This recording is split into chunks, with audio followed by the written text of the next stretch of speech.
ஹே தேர் எல்லாருக்கும் வணக்கம். என் பேர் சந்தீப். ஸோ இன்னைக்கு இந்த வீடியோவில் நம்ம என்ன பார்க்க போகிறோம் அப்படின்னா டேட்டா அனலிட்டிக்ஸ் அப்படின்ற ஜாப் ரோல் பற்றி தான் பார்க்க போகிறோம். What exactly data analytics is and இந்த ஜாப் வாங்குறதுக்கு என்னென்ன ஸ்கில்ஸ்லாம் நமக்கு தேவைப்படும் அப்படின்றது தான் இந்த வீடியோவில் நான் சொல்ல போகிறேன். இந்த வீடியோட எண்டில் கண்டிப்பாக டேட்டா அனலிட்டிக்ஸ்னா என்ன அப்படின்ற ஒரு ஐடியா வந்து உங்களுக்கு கண்டிப்பாக இருக்கும்னு நான் நம்புறேன். ஸோ இந்த வீடியோவை ஸ்கிப் பண்ணாமல் கடைசி வரைக்கும் பாருங்கள். ஸோ இந்த வீடியோவில் சில கீ பாயிண்ட்ஸ்லாம் சொல்கிறேன் நான். ஸோ அது மூலமாக உங்களால் ஈஸியாக அண்டர்ஸ்டாண்ட் பண்ணிக்க முடியும். So what is data analytics? So நம்ம ஐடி இண்டஸ்ட்ரியில் இ-காமர்ஸ் இந்த மாதிரி எந்த பிஸ்னஸ் எடுத்துக்கிட்டாலுமே அவங்க எல்லாருமே வந்து லாட்ஸ் ஆஃப் டேட்டா வந்து வெளியிலேருந்து கலெக்ட் பண்ணுவாங்க.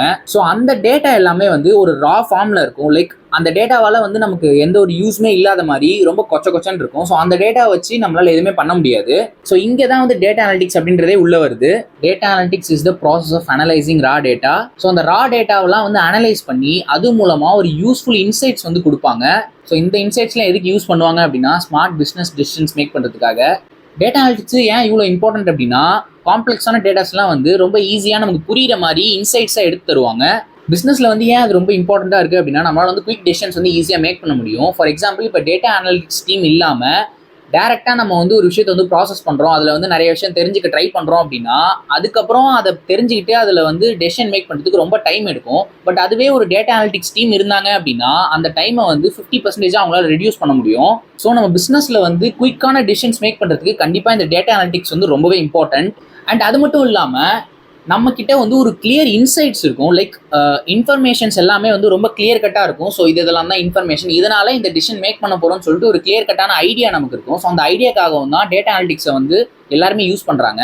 டேட்டாஸ் வச்சு கண்ணாப்பின டெசிஷன்ஸ் மேக் பண்ணாமல் கிளியரான இன்சைட்ஸ் மூலமாக கிளியரான இன்ஃபர்மேஷன்ஸ் மூலமாக டெசிஷன் மேக் பண்ணுறதுனால நமக்கு நிறைய ப்ராஃபிட்ஸ் கிடைக்கும். அதனால தான் வந்து எல்லா கம்பெனிஸ்லையுமே டேட்டா அனலிட்டிக்ஸ்க்கு வந்து ரொம்பவே இம்பார்ட்டன்ஸ் தருவாங்க.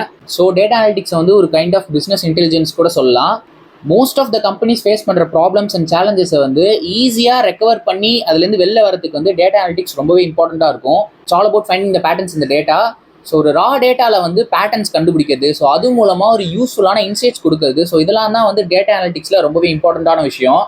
ஒரு பிஸ்னஸ் அப்படின்னு எடுத்துக்கிட்டோம்னா இன்ஃபினைட் அமௌண்ட் ஆஃப் டேட்டாஸ் வந்து கன்சியூம் ஆகிட்டே இருக்கும் ஒரு கம்பெனியில். ஸோ அந்த டேட்டாஸ் எல்லாத்தையும் வச்சு அனலைஸ் பண்ணி அது மூலமாக கொடுக்குற இன்சைட் தான் இந்த ஃபாஸ்டர் டெசிஷன்ஸ் மேக் பண்ணுறதுக்கு ரொம்பவே ஹெல்ப் பண்ணும். ஃபாஸ்டர் அண்ட் பெட்டர் டெசிஷன்ஸ் வந்து ஓவரால் பிஸ்னஸ் காஸ்ட்டை வந்து கம்மி பண்ணும். அது மட்டும் இல்லாமல் new and innovative products and சர்வீஸ்லாம் வந்து டெவலப் பண்ணுறதுக்கு ரொம்பவே ஹெல்ப்ஃபுல்லாக இருக்கும் இந்த இன்சைட்ஸ்லாம். ஸோ இதுதான் வந்து ஒரு overall view of data analytics.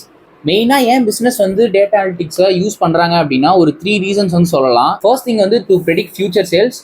Because future சேல்ஸில் வந்து எந்த கம்பெனிலாம் வந்து ஃபோக்கஸ் பண்ணுறாங்களோ அந்த கம்பெனி தான் வந்து அடுத்த ஒரு 5 இயர்ஸில் வந்து சக்ஸஸ்ஃபுல்லாக இருப்பாங்க. செகண்ட் திங் வந்து மார்க்கெட் அப்டேட்டாக இருக்குது. லைக் மார்க்கெட்டில் வந்து எந்தெந்த ப்ராடக்ட்லாம் இப்போ வந்து நியூவாக வந்துகிட்டு இருக்குது, இதெல்லாம் இன்னோவேஷன்ஸ் புதுசாக வந்துகிட்டு இருக்குது. அப்போ நம்ம கம்பெனி வந்து எதெல்லாம் ஃபோக்கஸ் பண்ணணும், இன்னும் அப்டேட்டடாக எப்படிலாம் இருக்கணுன்றதும் வந்து இதில் நம்ம கற்றுக்க முடியும். அண்ட் ரொம்பவே இம்பார்ட்டண்ட்டான தேர்ட் விஷயம் கஸ்டமர் ரிட்டென்ஷன்.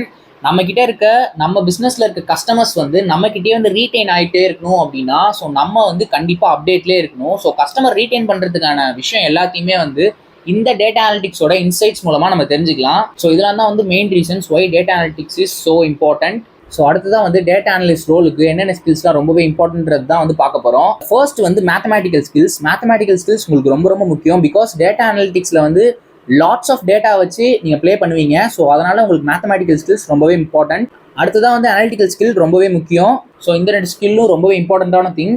அடுத்ததாக ப்ரோக்ராமிங் லாங்குவேஜ் நாலேஜ் வந்து வேணும், கண்டிப்பாக வேணும். ப்ரோக்ராமிங் நாலேஜ் வந்து இல்லாமல் டேட்டா அனலிஸ்ட் ரோலுக்குள்ளே போக முடியும். பட் ப்ரோக்ராமிங் நாலேஜ் இருந்துச்சு அப்படின்னா உங்களுக்கு ரொம்பவே ஈஸியாக இருக்கும் உள்ளே போகிறதுக்கு. அதில் மெயினாக 2 லாங்குவேஜ் தெரிஞ்சது அப்படின்னா ரொம்பவே ஈஸியாக இருக்கும்.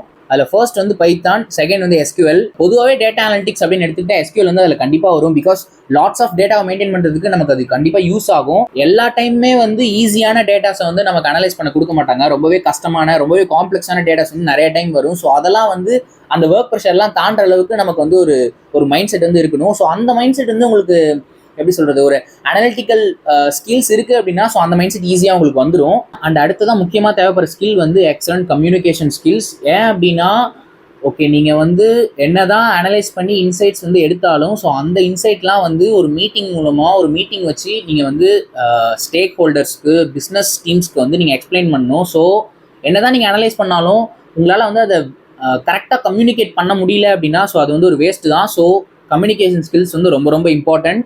And last but not least problem solving skills. Nowadays வந்து ப்ராப்ளம் சால்விங் ஸ்கில்ஸ் வந்து எல்லா ரோல்லையுமே வந்து தேவைப்படுது. பிகாஸ் காம்படிஷன் அதிகமாகிடுச்சு அப்படின்றதுனால காம்ப்ளெக்ஸ் ப்ராப்ளம்ஸை யார் ஒருத்தவங்க சால்வ் பண்ணுறாங்களோ அவங்களுக்கு தான் வந்து ஈஸியாக வந்து ஆப்பர்ச்சுனிட்டி கிடைக்கும். ஸோ அதனால் வந்து ப்ராப்ளம் சால்விங் ஸ்கில்ஸ் கண்டிப்பாக நம்ம டெவலப் பண்ணிக்கணும். ஸோ ஐ திங்க் நான் எனக்கு தெரிஞ்ச எல்லாத்தையும் கவர் பண்ணிட்டேன்னு நினைக்கிறேன். இன்கேஸ் எதாவது நான் மிஸ் பண்ணியிருந்தேன் அப்படின்னா கமெண்ட்டில் சொல்லுங்கள். ஸோ ஐ ஹோப் இந்த வீடியோ உங்களுக்கு கண்டிப்பாக யூஸ்ஃபுல்லாக இருந்திருக்கும்னு நினைக்கிறேன். டேட்டா அனலிட்டிக்ஸ்னா என்னன்ற ஒரு ஐடியா வந்து உங்களுக்கு வந்திருக்கும்னு நினைக்கிறேன். ஸோ வேறு ஏதாவது டாப்பிக்கில் வந்து நான் வீடியோ பண்ணணும் அப்படின்னா கமெண்ட்டில் வந்து சொல்லுங்கள். ஸோ அந்த டாப்பிக்லாம் வந்து நான் அடுத்த வீடியோ பண்ணுறதுக்கு ட்ரை பண்ணுறேன். அடுத்த வீடியோவில் பார்ப்போம். அது வரைக்கும் பை பாய்.